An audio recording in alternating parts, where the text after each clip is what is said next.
טוב, שלום, לי קוראים אבי, נעים מאוד. אני רוצה לדבר איתכם קצת על ספרות, ספציפית ספר הספרים, וספציפית הספר הקרח הראשון, ספר בראשית, וקצת על סגירת המעגלים של ספר בראשית, בעצם ביגוד בספר בראשית.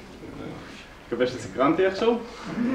אוקיי, טוב, אז בואו נתחיל מיעקב אבינו. יעקב אבינו עושה חטא מאוד רציני. מה הוא עושה? מישהו זוכר? לא להתבייש? הוא לוקח את הבחורה מאח שלו.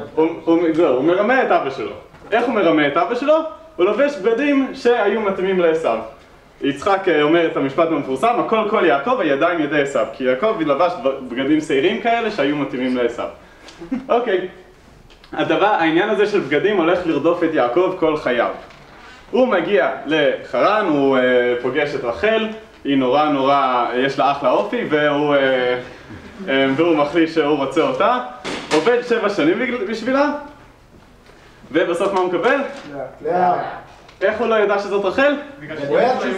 בגלל שהלבישו אותה. בגלל שכנראה שם האסלאם יותר תפס, וכן, הם הסתירו את פניה, והוא לא ידע שזאת לאה עד שהוא כבר היה נשוי אליה. אבל זה באמת הצרה הכי קטנה של יעקב בחייו. בואו נעשה קצת fast forward. ליעקב יש 12 בנים, מי הכי יפה? יוסף. יוסף, נכון. אוקיי, ובגלל שיוסף הכי יפה, יוסף מקבל כותונת פסים. ומה קורה ליעקב עם הכותונת פסים הזאת? אז את יוסף מוכרים לכמה מצרים, או ישמעאלים יותר נכון. ומה קורה? יעקב, כמו שהוא רימה את אבא שלו עם הבגדים שלו, זוכה לכך שהבנים שלו מרמים אותו עם הבגד של יוסף, הם טובלים את הכותונת של יוסף בדם ואומרים, ואז יעקב אומר טרוף יוסף, ויעקב מסיק שהוא נטרף, למרות שכמובן הילדים שלו מכרו אותו. כלומר, כרגע המצב הוא מאוד פסימי. אגב, יוסף במצרים, מה שקורה לו זה כמובן, הוא עובד בשביל בחור בשם פוטיפר, ומה עושה לו אשת פוטיפר, אם מישהו זוכר? מפתה אותו. היא מנסה לפתות אותו, ומה קורה? הוא מסרב. אז שוב יש פה, הוא מסרב, ושוב יש פה את מוטיב הבגדים.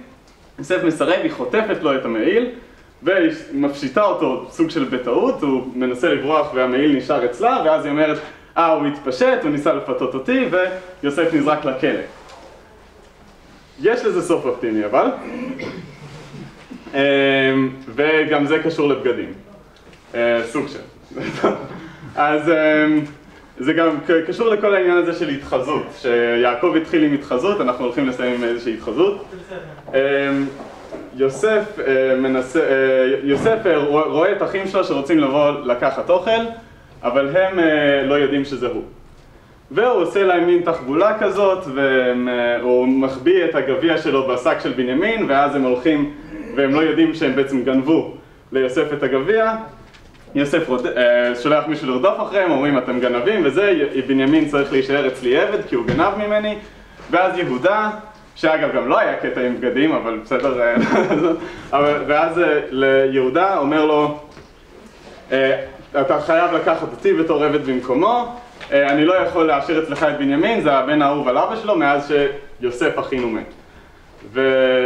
ואז יוסף בעצם אומר, זה אני, למה, כלומר, יוסף, זה אני, ואתם לא מזהים אותי, אבל בסדר. כבר מסכם. שימו לב, התחלנו משפט אחרון, כן. התחלנו ממישהו שהתחזה באמצעות בגדים, ואיך כל המעגל הזה נסגר, כל הסבל של משפחת יעקב נסגר, זה באמצעות התחזות, כשמי שמתחזה זה מי שפונים אליו.